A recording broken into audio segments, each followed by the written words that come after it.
అసలు ఎవరైనా ఒకేసారి 5 నోటామ్స్ను విడుదల చేస్తారా? అంటే నోటీస్ టు ఎయిర్మెన్ ఒకేసారి.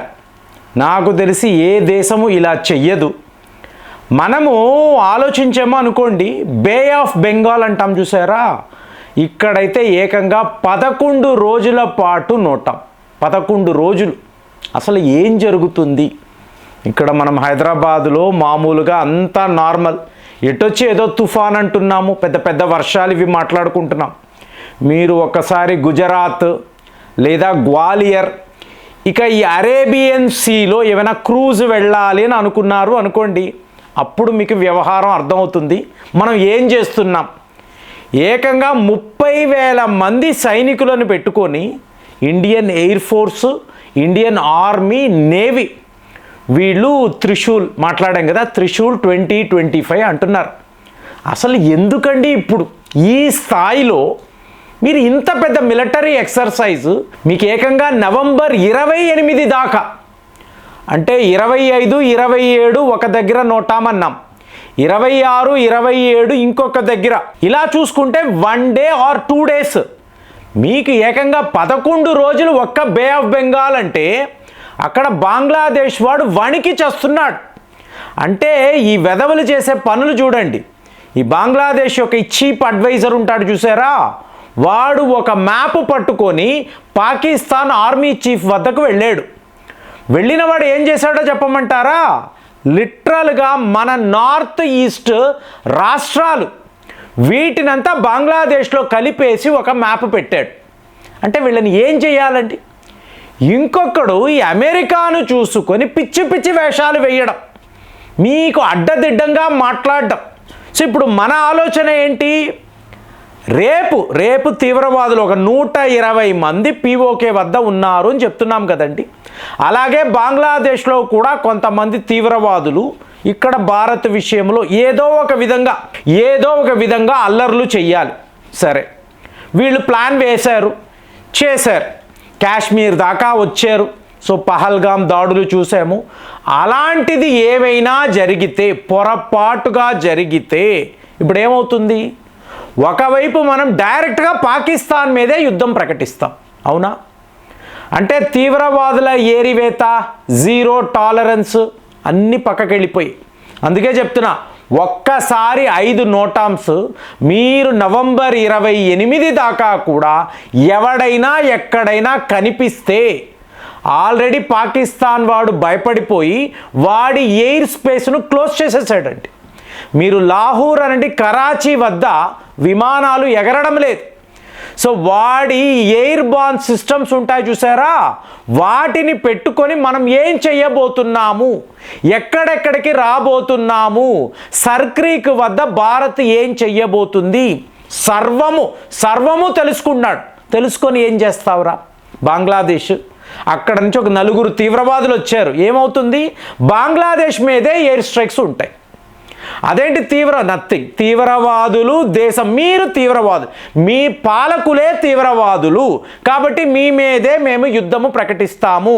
మన బ్యాటిల్ ఆఫ్ ఆర్డర్ మారిపోయింది. ఇది న్యూ ఇండియా. ఇక్కడ ఒక తీవ్రవాది వచ్చి ఏమైనా చేసినా యావత్ పాకిస్తానీ తీవ్రవాద దేశంగా మేము గుర్తిస్తాము. మీ పాలకులందరూ తీవ్రవాదులు, మీ మీద మేము ఏకంగా బ్రహ్మోస్ లాంటి అస్త్రాలు కూడా వాడతాము. క్లియర్గా మన డిఫెన్స్ మంత్రి, ప్రధానమంత్రి చెప్పేశారు. సో ఇప్పుడు ఏమిటి? మీరు ఎయిర్ అనండి, ల్యాండ్ అనండి, సీ అనండి, ఇక్కడ టోటల్ డామినేషన్ భారత్దే. మీరు ఎంఫసైజ్ చేయాలి కదా, మీరు చెప్పాలి, శత్రువులకు చెప్పాలి. ఇక్కడ మీరు తోక ఆడిస్తే కట్ అయిపోతారు, ఫస్ట్ విషయం. ఇక రెండవది చూశారు అనుకోండి, ఒకవైపు ఏమో నార్త్ మ్యారిటైమ్ ఏరియాస్, ఇంకొక వైపు ఏమో వెస్ట్ బార్డర్. ఇక్కడ టోటల్గా మేము చెప్తున్నట్టే మీరు నడుచుకోవాలి. ఇక్కడ మీ విమానాలు, హెలికాప్టర్లు, మిజైల్ నథింగ్, ఏమీ ఎగరడానికి లేదు.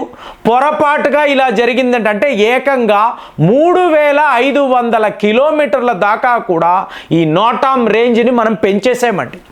ఫస్ట్ ఎల్ఓసి అనుకున్నారు, తరువాత పిఓకే అనుకున్నారు, ఇటువైపు అరేబియా సీ అనుకున్నారు. నథింగ్. మీకు 5 నోటామ్స్ ఎక్కడ అనేది ఒక్కసారి మీరు గూగుల్ సెర్చ్లో చూడండి, క్లియర్గా తెలుస్తుంది. ఫస్ట్ మనం చెప్పేది బే ఆఫ్ బెంగాల్.